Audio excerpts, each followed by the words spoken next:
독서, 책을 읽는다는 뜻인데 여러분들도 다 알다시피 굉장히 중요하죠. 제가 좋아하는 부의 추월차선이라는 책에서는 독서의 중요성을 이렇게 표현합니다. 농구선수나 가수 같은 신체적 재능을 요구하는 분야를 제외한 모든 분야에서 책은 초심자를 전문가로 변모시킬 수 있다. 지식의 습득과 응용은 당신을 부유하게 만들어줄 것이다. 이 책도 그런 책 중에 하나고요. 하여튼 독서라는 게 인생에서 굉장히 중요한데 사회에 나가서는 내가 이미 구비되어 있는 그런 읽기 능력을 바탕으로 빨리 흡수해서 뭔가 일 처리하기 바쁘지 진짜 읽는 것 이 자체에 대해서 공부하고 배울 수 있는 기회가 많지 않아요. 그러니까 이 국어의 기술 0에서 배우는 독서, 나아가 독해력 강화 도구 3가지를 공부할 수가 있는데 이걸 잘 공부해두면 여러분들 인생에 매우 큰 경쟁력이 될 겁니다. 제가 이 책 앞부분에서 얘기한 건 하여튼 책 읽는 게 중요하다. 독서라는 게 시험에서 매우 큰 비중을 차지하기 때문에 중요하기도 하지만 잘 공부해두면 인생에 큰 영향을 줄 수 있다. 여러분에게 아주 큰 경쟁력이 될 수 있다. 따라서 같이 독서 능력을 한번 잘 키워보자. 이게 이 챕터의 핵심입니다. 이 시험에서 말하는 독서는 문학을 제외한 학술적인 글을 읽고 문제를 푸는 것인데 주로 이제 학술적인 글이란 건 뭐냐면 대학 교과서 혹은 이제 교수님들이 쓰는 논문 그런 스타일의 글이 나온다라는 거예요. 생각해보면 당연하죠. 이거는 대학 수학 능력 시험, 대학에서 수학할 수 있는, 공부할 수 있는 능력을 측정하는 시험이기 때문에 이런 학술적인 글, 아카데믹한 글이 나오는 거죠. 그래서 제가 독해를 잘하는 방법으로 독해 지침, 가이드라인을 몇 개 써놨는데 이 7개의 독해 지침은 여러분들을 교육시키기 위한 거기도 하지만 사실 제 꿈과도 관련이 있어요. 저는 한 5년에서 10년 후에 은퇴하는 게 목표예요. 그러니까 학습 참고서를 쓰거나 강의하는 거 이거는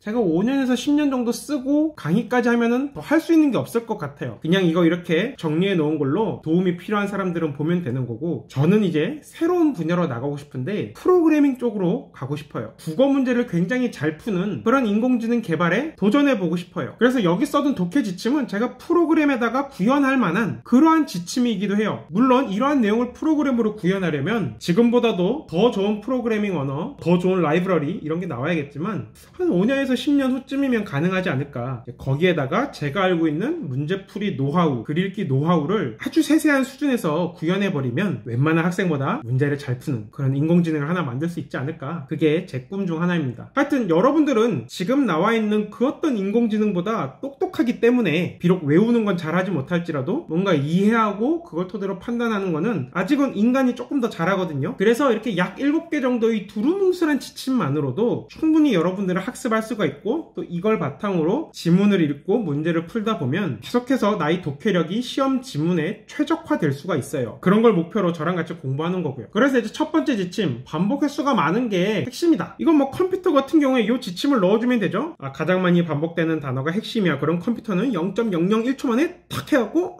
요게 핵심어겠네요. 알 수 있겠죠. 인간은 셀 필요는 없고 그냥 읽다 보면 느낌이 와요. 이게 많이 반복되는 거 보니까 이게 핵심어겠네. 그리고 이제 어떤 단어가 특히 작은 따옴표 안에 있거나 혹은 어떤 단어가 나왔는데 괄호한 다음에 영어가 나오거나 한문이 나오면 이게 핵심어일 가능성이 높아요. 개념의 정의를 하는 부분에 주목한다. 우리가 치는 시험은 성취도 평가, 즉 네가 얼마나 암기하고 있느냐 이걸 측정하는 시험이 아니라 역량평가, 너네들이 낯선 지문에서 얼마나 길을 잘 찾아가면서 읽을 수 있겠느냐 그런 능력을 묻는 시험이기 때문에 항상 낯선 부분이 나오고 그걸 정의하는 부분이 있습니다. 정의를 안 해주면 사전에 알고 있어야 된다는 건데 그런 거는 우리가 치는 시험이 아니니까요. 그래서 정의하는 부분 주로 앞부분에 나와요. 그리고 정의된 부분을 바탕으로 계속 지문의 내용이 막 쌓아갑니다. 정의하는 부분을 대충 읽어버리면 뒤에 있는 부분을 제대로 읽을 수가 없어요. 그래서 이제 고3 시험 같은 경우에는 특히나 개념 정의가 나오면 여러분들은 진짜로 2번에서 3번 정도 그냥 읽으세요. 대충 읽지 말고 아주 깊게 음미하면서 읽어야 돼요. 그게 당장은 글 읽는 속도를 늦추는 것 같지만 결과적으로 보면 뒤에 있는 걸 굉장히 빠르게 읽을 수 있게 해주는 토대가 됩니다. 앞부분 대충 읽고 뒤에 읽으면요 이게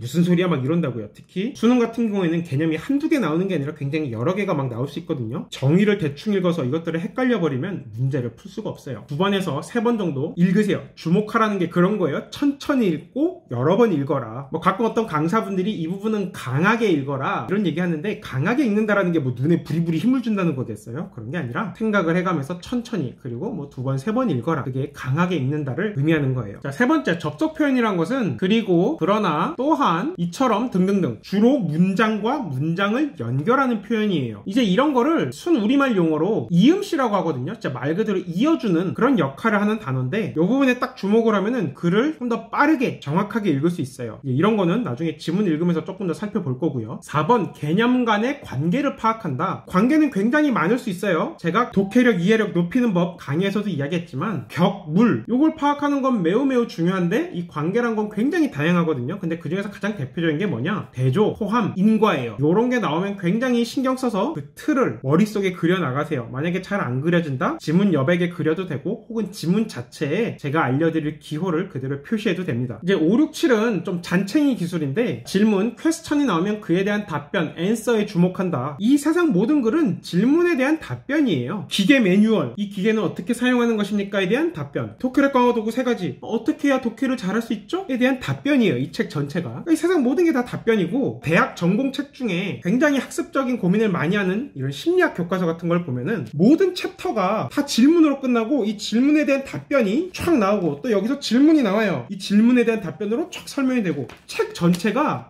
질문 답변 질문 답변 질문 답변으로 연결되어 있고 이 전체는 뭐예요? 심리학이란 무엇입니까에 대한 답변인 거죠. 하여튼 기본적으로 이 글이라는 건 원래 질문에 대한 답변인데 또 아예 글 내에 질문이 탁 던져질 때가 있어요. 어쩌고 저쩌고. 그러면 이 글의 핵심은 뭐예요? 이 질문에 대한 답변, 주절주절 나오는 이 답변이 바로 글의 핵심이 되는 거죠. 왜 그래요? 이 글 전체는 이 답변을 위해서 존재하는 거니까. 자, 그리고 6번째, 문제, 프로블럼에 대한 해결책, 솔루션에 주목한다. 시험에는 문제 해결 구조의 글이 굉장히 자주 나와요.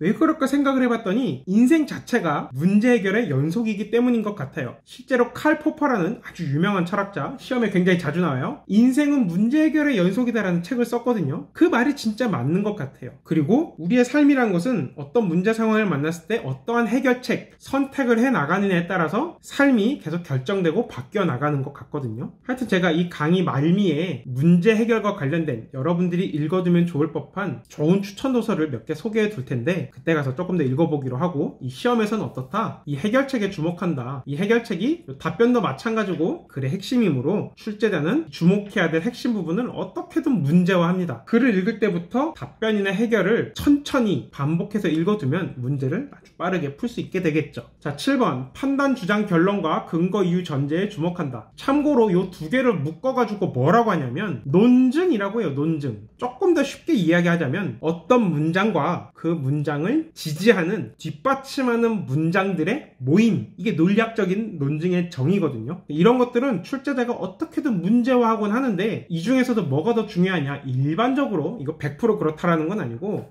뒤에 제시되는 게 조금 더 중요한 것 같아요. 흔히들 그냥 결론이 중요하다, 주장이 중요하다, 판단이 중요하다 그러는데 그게 요약을 할 때는 맞는 말일 수 있으나 우리가 시험을 치는 입장에서는 그냥 무작정 판단, 주장, 결론 이게 중요한 게 아니라 이것을 뒷받침하는 근거, 이유, 전제가 어떤 경우에는 더 중요할 수 있고 특히 결론이 탁 제시된 다음에 뒤에 주절주절 이유, 근거, 주장이 막 나온다면 이것들이 더 중요할 수 있더라 생각할 수 있겠죠? 자, 그러면 이 지침들을 우리가 몇 가지 예제를 통해서 한번 연습해 보도록 하겠습니다.